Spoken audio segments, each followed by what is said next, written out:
Hey, real quick before we start this video, I just wanted to say something. So this video that you're about to watch was actually recorded back in July. I'm way behind on this series, and I don't know why I got so far behind, because this is by far the most popular series that I have posted on my channel.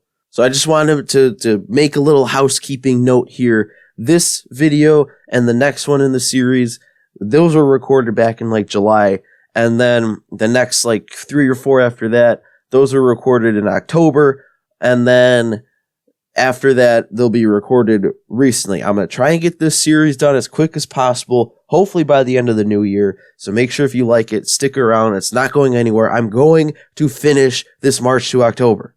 Hello and welcome back to another MLB The Show video. Today we're back on the Milwaukee Brewers March to October. In the last episode, we beat the Cubs. We came from behind in the 6th inning to win 6-2. We were down 2-1. Got some nice momentum out of that. Our projected wins are all the way up to 103. We've got a 17-game lead in the division with an 89-50 record. So pretty much as long as we have a winning record from here on out, we'll get to 100 wins. In this episode, we've got to hold off the Cubs in this game. It looks like they're making a late inning rally because I think they're the away team for this one. So there's 2 outs with a runner on third, and they're down 1. But before we get into that game, it did switch over to September in the last episode. We simulated into September, and I was kind of wondering how September call-ups would be handled because you don't have any control over your minor leagues in March to October. So what ended up happening was kind of awesome in my opinion, and very welcome, I would say. So what happened with the September call-ups is it wasn't just minor leaguers that got called up, but 2 key guys that were off the roster at the start of the season with injuries, so they didn't make it onto these March to October rosters because they don't change, were Jimmy Nelson and Corey Knebel. And September call-ups, they're here. We've got Jimmy Nelson and Corey Knebel. So our pitching is going to be even better than it already is. We already have one of the best pitching staffs in the league right now. But I know I kept saying, and it stayed the same, but the only starting pitcher who was not having a good season for me was Ulis Chacin, and now he's out of there, at least for this month. So we got Jimmy Nelson taking his spot. I don't know. I hope he does well. He's got a hot streak, it looks like, going. I guess in the simulation, he must have been pitching in the minors, but he hasn't thrown it all yet. And he's actually our highest overall starting pitcher now. But we've, now we don't even have a weakness in the starting rotation, assuming Jimmy Nelson can play well. And then we've also got Corey Knebel in the bullpen. Huge addition here. I've been missing him a lot, and now he is going to take over a starting role. So hopefully Jacob Barnes still pitches, but he might not be the 8th inning guy anymore because Corey Knebel he's just lights out. An 8th and 9th inning punch, 1-2 punch of Knebel and Hader. Ooh. Now the only thing I don't know about, because I'm not 100% sure how September call-ups work in real life. I mean, obviously you bring your 40-man roster up to the big leagues for the month, but I don't think that those guys are eligible for the postseason rosters.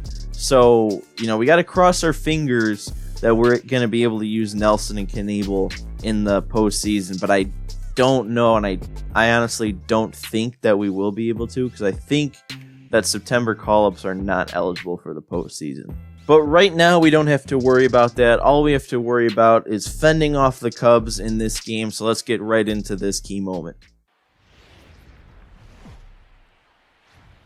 The Brewers are looking to solidify their standing as front-runner in their division with a win here in this one. They have competed all season to put themselves in a terrific position here in September. They have a chance here in this close game to get a gut check win, and that would, as you'd say, solidify their position, but also build confidence that they have the mettle to maybe do something special later on in the postseason. So Corey Knebel is actually the one pitching in this, and it looks like he hasn't been too lights out in the 8th inning. It says he's given up 1 earned run and I think a hit with 2 walks in only a third of an inning pitched. So Hopefully he can get out of this one. 21 pitches already. And they're bunting. They're interesting play there with 2 outs, but Javier Baez, probably their best player, going for a squeeze with 2 outs. I don't really understand it, but I guess we caught him stealing at home, so cool. And what a play over at third by Chris Bryant. Geez, I was about to say Braun's got himself another base hit, but Bryant just smothered that ball. That was a crazy play. And Grandal's going to end up grounding into a double play on another 3-2 count. So we're going to head into the 9th inning with only a 1-run lead. So you better believe that Josh Hader's going to come in and try and save this one. And here he is, 37 saves on the season, 3.22 ERA, 56 strikeouts, and 44.2 innings pitched. Honestly, I would go as far as saying disappointing season by Josh Hader standards. And Rizzo turns on the inside fastball to get that one down the line, and he's going to get into second. I didn't actually think he was going to try and get a double on that, but I guess Yelich doesn't have the best arm, so it does make sense. So now, little trouble here with a runner on second and 1 out, and they're going to be pinch running with David Bodie to get some more speed out there. Oh my God, I thoroughly hate the CPU. All 4 of those balls that were thrown for that walk were right there that could have easily been swung at. And then he also somehow fouled off 2 sliders that he was scooting back mid-swing. That was just honestly the most unrealistic at-bat I've ever had to deal with. But now we've got 2 runners on with Schwarber up, and Hader's really in a jam here. He's got Schwarber down 0-2 though right away, so hopefully we can get a nice quick strikeout here. All right, Schwarber's going to ground that one, but we can't turn 2 on it because it was a slow chopper. So now we got 2 runners on, second and third, and they're going to be bringing in Mike Zagunis, to pinch hit. All we need is an out. A dribbler out in front of Grandal, and he makes the play, gets it there, and we get the win here in the most stressful save I can remember. I'm pretty sure, I don't want to complain too much about the CPU, but I'm pretty sure I got every hitter in that inning down to 2 strikes, and nobody struck out. Or did someone strike out? I can't remember. I don't think anybody struck out. But, the amount of foul balls that inning was just infuriating. Almost 30 pitches it took to get a save. And we only got one flame ball out of it. But I'll take it. All right, another win. Moving the Cubs down further. I don't even know if we're going to get a wild card out of our division with how bad the Cardinals and Cubs have ended up doing. And we couldn't sweep the Cubs in a 4-game series, but we're 2 wins up on the Marlins in this one. And here it is. This is the one. This is the one I was waiting for. A chance to officially clinch the division. We're up. The Cubs are almost down to 500 at this point, so we're really the only one we've got to even think about contending with is the Cardinals. But if we can win this game against the Miami Marlins, we won't have to think about the Cardinals, and then this division will be locked up. So I'm going to go ahead and get into that game right now. The Brewers are getting their first chance here in this game to clinch their division championship. Heidi, what was the feeling in the clubhouse going into this potentially monumental game? Well, when I asked one player how it felt to be on the verge of closing out the division, he said, "It won't feel like anything until we get it done. Ask me then." So these guys are all business. They're trying to treat this like any other game. But don't be fooled. Behind those restrained words, you can sense the excitement and anticipation. A lot of hard work and persistence could come to fruition today, Matt. All right, Heidi, thank you. So the Marlins actually have more losses than we do wins. I think they're at 101 losses, so they're having a rough year. Their pitcher, it is still Sandy Alcantara. I don't know how we only have 1 run. because it said he's given up 5 hits and 7 walks. So his whip is at 2. He's giving up 2 base runners per inning, basically, and somehow has only kept the score to 1. And now Christian Yelich draws a walk here in our first at bat of the day. So that gives Alcantara his 8th walk of the game. That's a rough day. He's going to get taken out right now. And I swung. Oh, but that one actually did get through. It got over the first baseman's head or something there. I definitely think I swung at ball 4, but we get on base anyway. And Aguilar gets a single through the third and shortstop hole.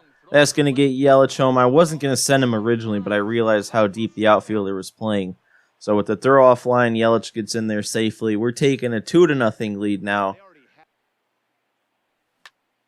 And Billy Hamilton able to get that one into center field for a single. Travis Shaw's coming home, and he's going to beat the throw. So Billy Hamilton with an RBI single to extend the lead to 3. And Travis Shaw showing off his wheels, scoring from second on that one. And Jimmy Nelson was the pitcher today. I didn't even really realize that.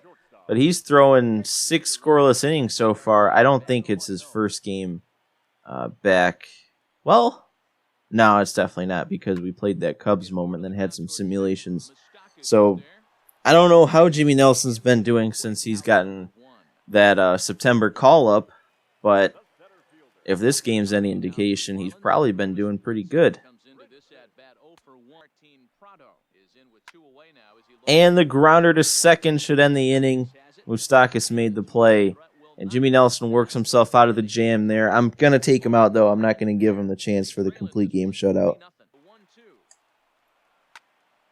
And the grounder to third should get this game finished, and it does. The double play ends this one. We couldn't end up getting the shutout, but we do get the win, and that clinches the division for us. We're guaranteed a spot in the divisional round of the playoffs, so we don't have to play that knockout wildcard game. I was kind of hoping that we'd see a little bit of an on-field celebration there instead of just going right into the game result thing. But either way, we're winning the division, and that is a good feeling. And the 2 flame balls add to our flame ball. We got a medium-sized flame ball, but honestly, we don't even need it at this point. We already clinched the division, so we could literally lose every single game and still win, but we're simulating a ton here. Is it just going to simulate the rest of the year? It did. All right. That's the end of the year. I thought it was going to give us another game there. I'm kind of disappointed because I wanted to look at the stats, and it might have just transitioned into end of year stats, but dang, look at this. We finished with a 107-55 record, so we dominated this regular season. This is stupid. I want to see the season stats. Well, I'm not gonna lie, I'm really upset about this taking us right into the postseason because I really wanted to go through the season stats on this page and honestly just dedicate an episode to that, but they all got wiped since we're in the postseason. Well, I think I am still going to make the next episode a stat recap. I'll just have to go in and press triangle on everybody and look at it that way. But that is going to do it for this episode of the Brewers March to October. We are officially in the playoffs. We're taking on the Nationals in the first round, so you're going to see that in the next episode. But if you like this video, make sure you hit the like button. If you want to see how this March to October ends, I don't know how many episodes there are going to be in the playoffs, but it could still be a couple. So make sure you hit subscribe so you don't miss the end of this. But that is it for me in this one, and I will see you in the next one.